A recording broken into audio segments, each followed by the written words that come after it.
Joie, joie, joie, joie, joie, joie, joie. Mon âme exalte le Seigneur, alléluia. C'est le dimanche de la joie aujourd'hui. Tu peux t'imaginer, hein, qu'est-ce que ça chante au ciel aujourd'hui. Puis en cette belle neuvaine à Saint-Joseph, tu peux t'imaginer comment la Vierge Marie chante à Joseph. Mon âme exalte le Seigneur. Il le bénit pour ta présence, mon beau Joseph, dans ma vie. L'amour de Marie pour Joseph est beaucoup plus vrai, beaucoup plus réel qu'on ne peut l'imaginer. Ce ne sont pas deux statues, ce sont deux êtres vivants qui se sont profondément aimés et qui ensemble ont donné la vie à Jésus. Non pas de manière charnelle, mais de manière spirituelle, de manière mystique. On en parlera une autre fois. J'espère que tu as aimé hier l'histoire de l'escalier. C'est merveilleux, hein?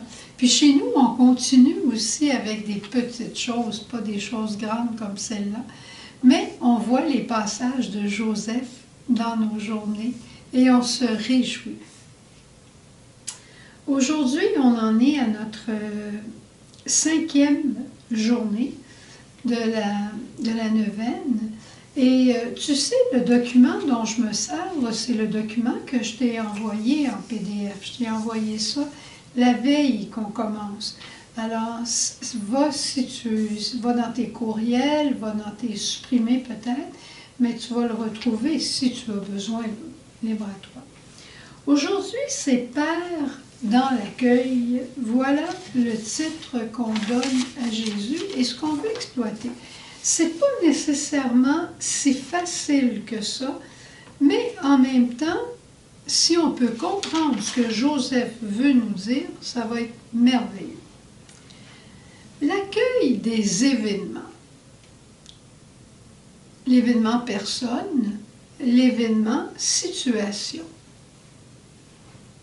Le grand événement dans la vie de Joseph qui a demandé de l'accueil, ça a été évidemment que Marie se retrouve enceinte par l'œuvre de l'Esprit Saint. Et devant l'événement, on peut le nier ou on peut l'accueillir. L'accueillir, l'assumer et l'intégrer. D'accord? Rappelle-toi de ces trois mots-là. Accueillir l'événement, l'assumer et l'intégrer. Et c'est ça que Joseph a fait. Sa réaction était d'incompréhension, c'est normal, il ne pouvait pas comprendre. Mais ce n'est pas une incompréhension qui a amené à la déception ou à la révolte. Et pourquoi? Parce qu'il s'est tourné rapidement vers Dieu. Lui aussi, il connaissait le psaume 34 qui dit « Qui regarde vers lui resplendira ». Même dans la douleur, il s'est tourné vers Dieu. Et là, il a consulté son Dieu. Il a consulté, il a réfléchi, il a accueilli cet événement-là. Cet événement-là est une réalité, c'est un fait. Et il va prendre une première décision qui va être de renvoyer en secret Marie avec une peine profonde. Ça, c'est le moment où il assume sa décision. Il assume l'événement. Et voilà que là, Dieu intervient de manière, je dirais, là, vraiment divine. Et ça permet à Joseph d'intégrer cet événement-là dans sa vie d'une manière dont il ne s'attendait surtout pas. Il a accueilli, il a assumé et avec l'aide de Dieu, il s'est réconcilié, il a intégré cet événement-là dans sa vie. Et on connaît les résultats. Joseph, là, c'est pas un homme passif, un homme résigné qui a accueilli ça parce qu'il n'avait pas le choix de faire d'autres choses, mais pas du tout. Il a réagi, il a prié, il a posé des actes. Et on voit Joseph comme ça tout au long de sa vie. Dieu lui dit, attends, je vais te dire l'heure, Joseph. Mais Joseph réagit. On n'a qu'à penser quand il est arrivé à Bethléem. Hein? Il est arrivé à Bethléem, frappe à une porte, frappe à l'autre porte. Personne ne lui ouvre, personne ne l'accueille. Alors lui accueille cet événement-là, d'être en quelque part rejeté de tout le monde, et il l'assume. C'est ça qui est la réalité. Je l'accueille, je l'assume et je dois faire quelque chose. Et il trouve une grotte et il arrange la grotte pour que ce soit un endroit le plus convenable possible pour Marie et l'enfant. Alors tu vois qu'accueillir les événements, ce n'est pas vivre dans la passivité et dire « je l'ai subi », pas du tout. Accueillir, assumer et intégrer. Je te raconte l'autre jour, j'étais au téléphone avec quelqu'un de l'Hydro-Québec, bien simplement, et on discutait de quelque chose, puis j'avais à ouvrir mon ordinateur pour qu'on se situe au même endroit. Puis deux fois, ma page a fermé pendant que je parlais parce qu'il y avait un certain délai. Et voilà que j'ai dit à la dame, excusez-moi une minute, ma page vient de se fermer. Alors, elle dit, c'est choquant ça. Je dis, ben non, on va la réouvrir. Alors, je la réouvre, on continue de parler, et encore une fois, arrive un délai, et la page se ferme. Puis je dis, excusez-moi, là, je vais la réouvrir. Elle dit, c'est vraiment embêtant cette affaire-là, il va falloir que je le dise, que les pages se ferment trop.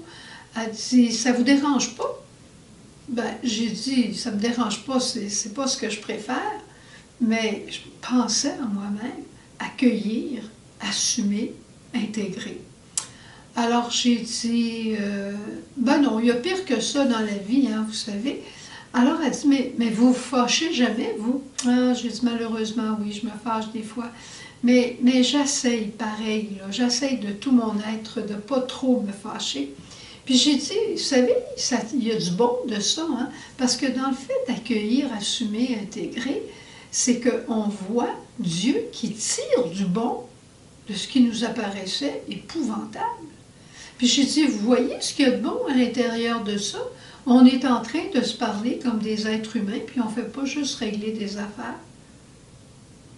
Elle dit, ah ben ça c'est vrai par exemple. C'est vrai, puis c'est même agréable. Alors tu vois, c'est une petite méthode bien simple que Joseph nous enseigne.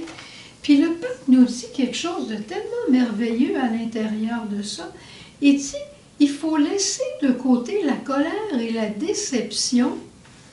Quand on n'est pas capable d'accueillir ou d'assumer quelque chose, très souvent, c'est ça qui arrive, la colère et la déception.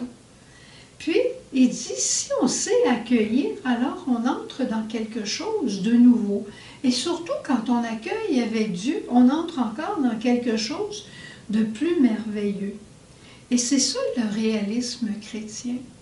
C'est le christianisme dans la vie quotidienne qui nous ouvre à quelque chose de tellement plus grand. Mais pour cela, il faut avoir un don. Te souviens-tu d'un don que j'aime beaucoup, puis que dont j'ai parlé souvent dans le Tréduum, le don de force dans la maladie, puis je te disais que c'était plus grand que la santé. Ben, ce don de force, on en a besoin aussi dans le quotidien de nos journées, comme pour ne pas se fâcher. Hein? Le don de force, là, c'est le don qui nous aide à nous maîtriser. Sais-tu que ça en prend pas mal? Facile de se laisser aller, mais ça en prend de la force pour être doux. Les doux, là, ce n'est pas des gens mous, c'est des gens qui peuvent se faire violence. Alors, si on demandait au Seigneur de nous donner ce don de force pour être capable d'accueillir l'événement de notre histoire, de notre famille, de notre origine, d'où on vient, certains membres de nos familles, on aimerait mieux pas trop en parler.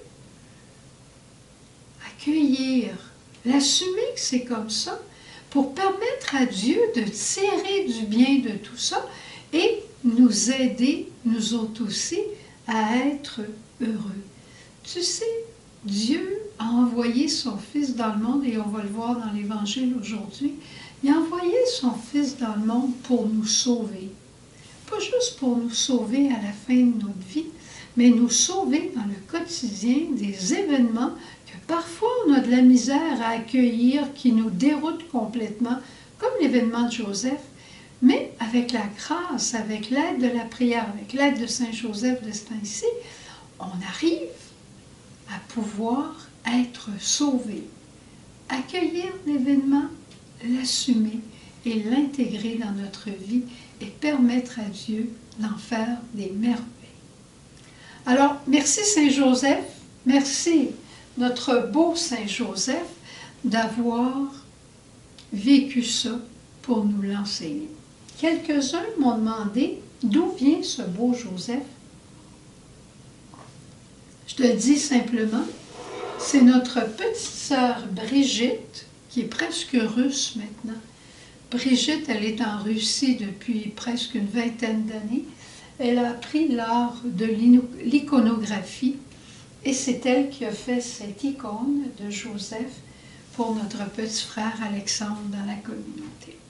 Alors voilà, bon dimanche rose et on se retrouve demain. Aimable Saint, vous qu'à la Vierge Mère, le Roi du ciel a donné pour époux, vous que Jésus honore comme Père, ô Saint Joseph, ô Saint Joseph, ô Saint Joseph, priez, priez pour nous. Toi, Saint Joseph, qui est si beau, qui est si bon, montre-nous le visage de Dieu Père. Révèle à chacun et à chacune aujourd'hui le visage aimant de notre Dieu Père Providence. Puis on te le demande et on te remercie d'avance aussi d'exaucer toutes les autres intentions que nous portons dans notre cœur et que nous te présentons. Souvenez-vous, ô très chaste époux de Marie, mon aimable protecteur, Saint Joseph, que l'on n'a jamais entendu dire que quelqu'un ait sollicité votre protection et imploré votre secours sans avoir été consolé. Je viens avec confiance me présenter devant vous et me recommander à vous avec ferveur. Ne rejetez pas mes prières, Père virginal du Rédempteur, mais écoutez-les avec bonté et daignez les exaucer. Amen. Ô Saint Joseph, ô Saint Joseph,